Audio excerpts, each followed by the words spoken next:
Norman Floyd Barnes joining us from all the way in United States of America. It is important to understand the major updates that are happening in. Donald Trump says that the U.S. will leave Iran in 2 to 3 weeks as Tehran says it has necessary will to end the war. Of course, the foreign minister for Iran, Abbas Araghchi, has come out to say that he is having contacts with Steve Witkoff, the special envoy, but it does not constitute a ceasefire, if not a negotiation.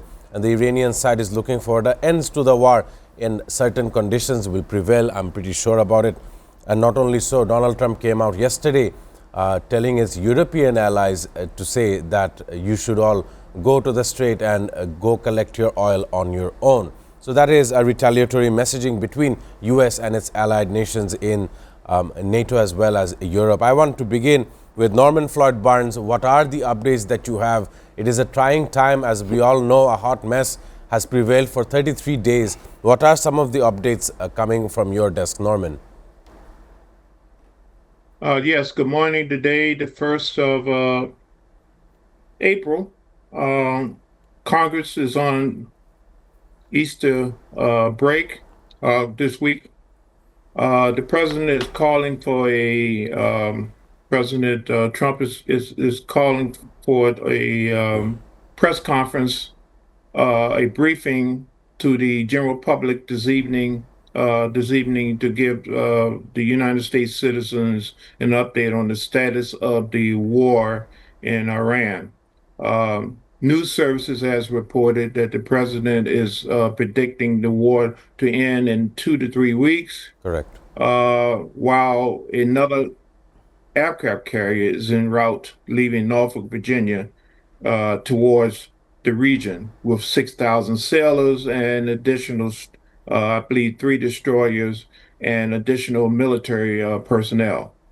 So this situation has now come to the terms that the president has also stated that the allies who has a concerned interest in the area need to take care and provide security for getting their own oil out of the region.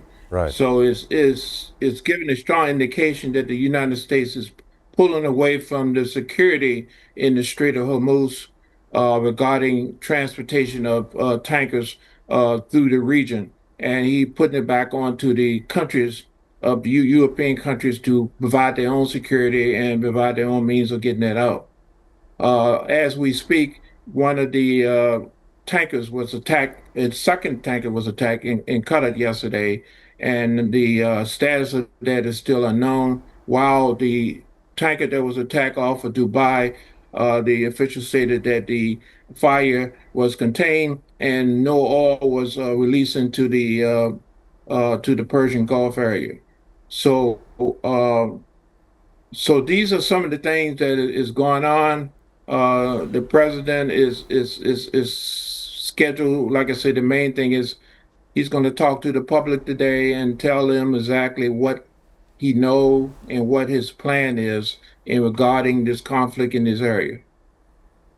Of course. And also, there's a journalist was a kidnapping in Iraq, and we do not know what the status of that is, but officials are stating that it's relating to the U.S. and Iranian conflict.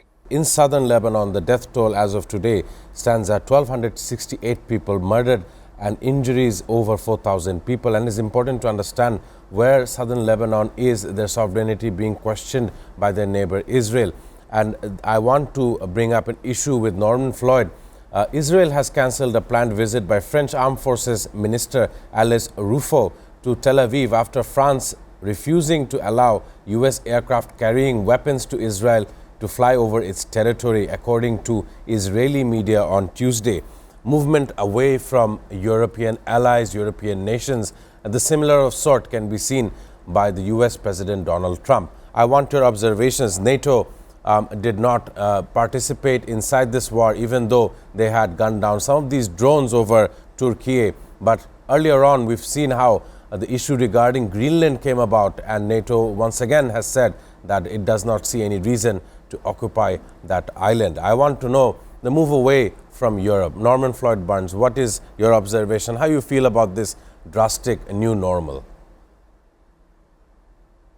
Thank you for the question. This new normal is a response to the abnormal uh, approach that the Trump administration has taken regarding global affairs. The issue of Greenland has really upset our allies in Europe. The tariffs has upset the entire global context, and the United States involvement with Israel in the region with this unprovoked uh, attack on Iran is also causing real heartburn for many countries dealing with things. So right now, the U.S. president has mentioned that he predicted 2 to 3 weeks the U.S. should be finished with this conflict. However, the officials in Iran and their proxies are indicating and stating that we are not finished. We're just starting this conflict. So we are looking for a long haul regarding the response, even though the United States said they're going to pull back. The other aggressors and the Houthis and the new uh, allies of Iran is now stating that they're now going to increase their attacks, increase their response, and they will be causing problems on particularly Americans' companies that are situated in the Middle East, particularly like Google, Microsoft, and whatever. They are planning to attack them, educational institutions, our energy and water group areas that is saturated by the Gulf states.